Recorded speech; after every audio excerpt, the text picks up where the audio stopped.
حضور اکرم صلی اللہ علیہ وآلہ وسلم کے ذریعے پوری دنیا کو پیغام ہے. کفار ہیں، مشرکین ہیں، جتنے بھی ہیں کہ سن لو، یہ ہدایت کا انتظام اللہ کی طرف سے ہے. بھیجے گئے نبی، ولی، علماء، یہ سارے خدمات انجام دے رہے ہیں. ہدایت کا خالق کون ہے؟ جس کے لیے اس نے ہدایت بنائی ہے ان کے ذریعے ان کو ملے گی، جس کے لیے اس نے بنائی نہیں ہے ان کو مل سکتی نہیں. تو یہ قرآن ہمارے پاس ہو اور پھر ہم قرآن کو چھوڑ کر کسی اور طرف دیکھیں تو کیا یہ صحیح ہوگا؟ دنیا کی پالیسی بدل سکتی ہے، تھیوری سائنس کی بدل سکتی ہے، فارمولہ چینج ہو سکتا ہے، سب کچھ ہو سکتا ہے، لیکن قرآن کے حکم بدل سکتے نہیں. اب قرآن کے حکم کو سمجھنا ہر ایک کے بس کی بات نہیں ہے. کوئی اٹھے جی اور آیت کا ترجمہ کرنے لگ جائے، اس کو نہیں پتہ ہے کہ اس کے لیے کتنی قابلیت چاہیے. یہ کوئی غالب کا کلام نہیں ہے کہ آپ شرح لکھنے بیٹھ گئے، اقبال کا کلام نہیں ہے کہ شرح لکھنے بیٹھ گئے، یہ رب کا کلام ہے. اور جب آدمی تفسیر کرتا ہے تو وہ بتاتا ہے کہ اللہ کی مراد کیا ہے. تو وہ اپنی مراد کو اللہ کی مراد کہہ دے تو اللہ پہ جھوٹ باندھے گا یا نہیں باندھے گا؟ اونچی. اسی لیے کہا کہ جو قرآن کی تفسیر اپنی رائے سے کرے وہ اپنا ٹھکانہ کہاں سمجھے؟ جہنم میں. اور آج کل یہ کاروبار ہو رہا ہے یا نہیں؟ وہ کرکٹر اٹھا وہ تفسیر کرنے لگ گیا، کوئی گلوکار اٹھا وہ کرنے لگ گیا، لوگوں نے مذاق بنا لیا. نتیجہ یہ ہے کہ وہ خود بھی گمراہ ہیں، دلو فادلو، خود بھی گمراہ ہیں، دوسروں کو بھی گمراہ کر رہے ہیں. اور یہ کاروبار چل رہا ہے. اگلے کہیں گے قرآن پڑھا رہا ہے، بھائی اس کو قرآن کی سمجھ ہے یا نہیں ہے؟ بھائی جو ڈاکٹر نہیں ہے آپ اس کو اگر دکھاؤ گے وہ تو ایسی گولی دے گا، نہ مرض رہے گا نہ مریض. یہی ہوگا نا حال. اس کے پاس نہیں جی یہ ڈاکٹر نہیں ہے، یہ پڑھا ہوا نہیں ہے، اس سے بھی نہیں. وہاں تو آپ بہت خیال. تو جہاں جان کی حفاظت کے لیے ماہر ڈھونڈ رہے ہو، ایمان کی حفاظت کے لیے بھی تو صحیح شخص ڈھونڈو نا، وہاں بھی تو احتیاط کرو. اللہ تعالی ہمیں صحیح سمجھ عطا فرمائے. اللہ فرماتا ہے وَلَا يَصُدَّنَّكَ عَنْ آيَاتِ اللَّهِ بَعْدَ إِذْ أُنزِلَتْ إِلَيْكَ وَادْعُ إِلَىٰ رَبِّكَ. اور ہرگز وہ تمہیں اللہ کی آیتوں سے نہ روکیں بعد اس کے کہ وہ تمہاری طرف اتاری گئیں، اور اپنے رب کی طرف بلاؤ. وَلَا تَكُونَنَّ مِنَ الْمُشْرِكِينَ. اور ہرگز شرک والوں میں سے نہیں ہونا، شرک کرنے والوں میں سے نہیں ہونا. میرے دوستوں اور بزرگوں، اب میں خلاصہ کروں. ہم اپنے طور پر اس شخص کے لیے کہیں گے یہ ہدایت پر ہے جو صحیح عقیدے رکھنے والا، صحیح طریقے پر ہوگا. اندر کا کیا حال ہے وہ کون جانتا ہے؟ اللہ. لیکن شریعت ظاہر کے لیے ہوتی ہے تو ہم اس کو کہیں گے جو صحیح لوگوں کے طریقے پر ہوگا. جس کے خیالات، نظریات بدل جائیں گے وہ ہرگز ہدایت یافتہ اونچی نہیں. اور ہمارے لیے بہت ہی آسان، جتنے ولی اللہ نے بنائے سارے سنی بنائے.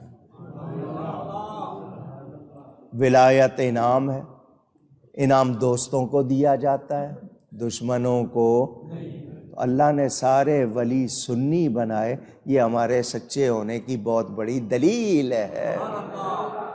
محی الدین، معین الدین، شہاب الدین، بہاء الدین، قطب الدین، فرید الدین، نظام الدین، علاء الدین، نصیر الدین، شمس الدین، مصلح الدین، یہ سب ہمارے ہیں. پڑھتا رہوں، سارے نام پڑھتا رہوں تو جلال الدین، جمال الدین، رکن الدین، یہ دین والے بھی ہمارے ہیں، دین بھی ہمارا ہے. اللہ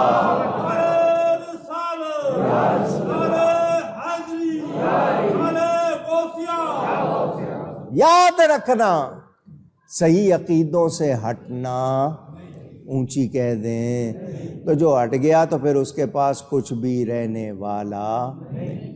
میرے دوستوں اور بزرگوں، اللہ کی آیتوں کے بعد کوئی اگر کسی اور طرف لے جائے تو کیا جاؤ گے؟ پوچھ رہا ہوں۔ اب آپ کہہ رہے ہیں نہیں، لیکن جا رہے ہیں، حال دیکھیں گے تو جا رہے ہیں۔ مجھے یہ بتاؤ، ہم دوسروں کی کتابیں پڑھتے ہیں یا نہیں؟ ان کی مجلسوں میں ان کو سنیں، لوگ کہتے ہیں سب کو سننا چاہیے، سنتے ہیں یا نہیں؟ اللہ کیا فرما رہا ہے؟ غیروں کے ساتھ اٹھنا بیٹھنا، ان کو پڑھنا نہیں۔ آپ کہیں گے علماء کیوں پڑھتے ہیں؟ وہ ان کا جواب دینے کے لیے، وہ بھی ہر ایک کے لیے اجازت نہیں ہے، کیونکہ بہت سے لوگ نہیں سمجھتے ہیں، بیٹھ سکتے ہیں، کوئی بات ان کو لگ جائے۔ میرے دوستوں اور بزرگوں، نبی کریم صلی اللہ علیہ وآلہ وسلم کا امتی ہو، ایمان والا ہو اور کافروں کی مدد کرے گا؟ بدعقیدہ لوگوں کی مدد کرے گا؟ تو یہ آپ نے اپنے آپ کو چیک کرنا ہے۔ اب مجھے صاف صاف بتائیں، ہم ان کی مدد کر رہے ہیں یا نہیں؟ یہ ذرا سوچ کے بتائیں، سوچ کے بتائیں۔ آپ کولڈ ڈرنکس پیتے ہیں، بیوریجز، یہ فلانا کولا ہے، یہ ڈمکانا کولا، نام نہیں لے رہا تھا ان کی مشہوری نہ ہو، کس کو فائدہ پہنچا رہے ہیں؟ یہ آپ کے پیزا بن رہے ہیں، KFC ہے، میک ڈونلڈ ہے، پیزا ہٹ ہے، نینڈوز ہے، آپ کے مسلمان وہاں جا کے شوق سے کھا رہے ہیں یا نہیں؟ لائن لگا کے کھڑے ہوتے ہیں، میز خالی ہو تو جائیں۔ یہ سب کے سب یہودی ہے یا یہودیوں کے مددگار ہیں، اور آپ کے پیسے سے آپ کے خلاف اسلحہ بناتے ہیں، آپ ہی پہ استعمال کرتے ہیں، اور آپ ان کی مدد کر رہے ہیں۔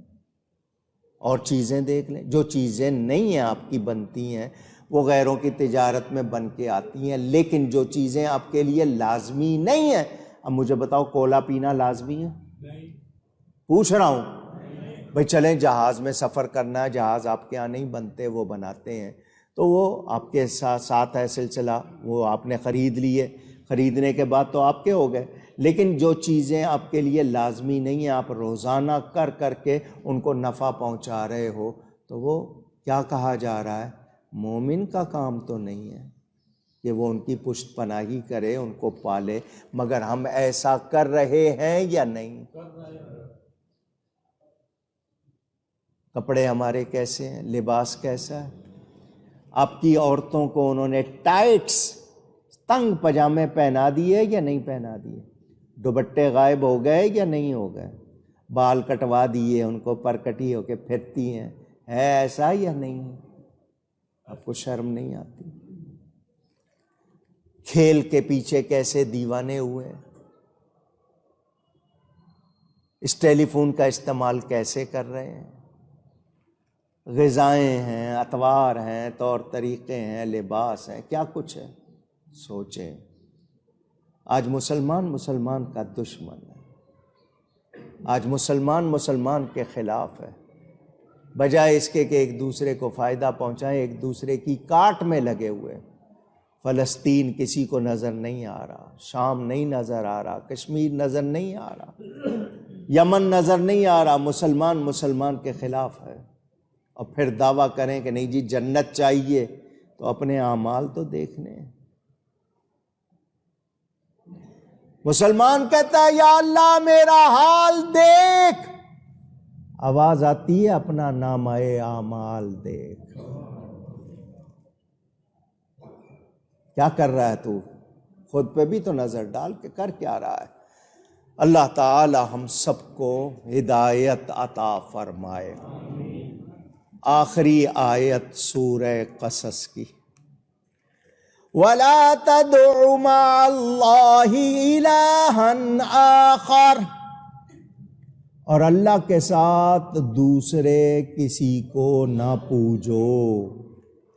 لا الہ الا ہو، اس کے سوا عبادت کے لائق کوئی نہیں.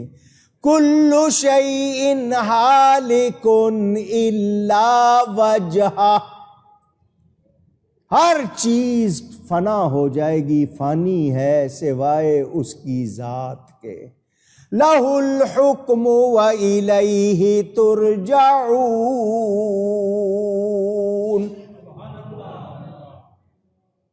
اسی کا حکم ہے اور اسی کی طرف پلٹ کے جانا. یہ جو آخری آیت ہے نا، اس میں بہت سی باتیں ہیں، مگر میں بہت مختصراً ابھی کر رہا ہوں، پھر موقع ملا تو گفتگو کروں گا. اللہ کے سوا، اللہ کے ساتھ کسی اور کو معبود نہ بناؤ، کسی اور کی عبادت، اس کو بھی سمجھانا ہے.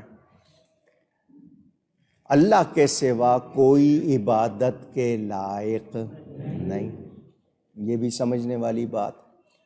ہر شے فنا ہونے والی ہے سوائے اللہ کی ذات کے، اس کی رضا کے.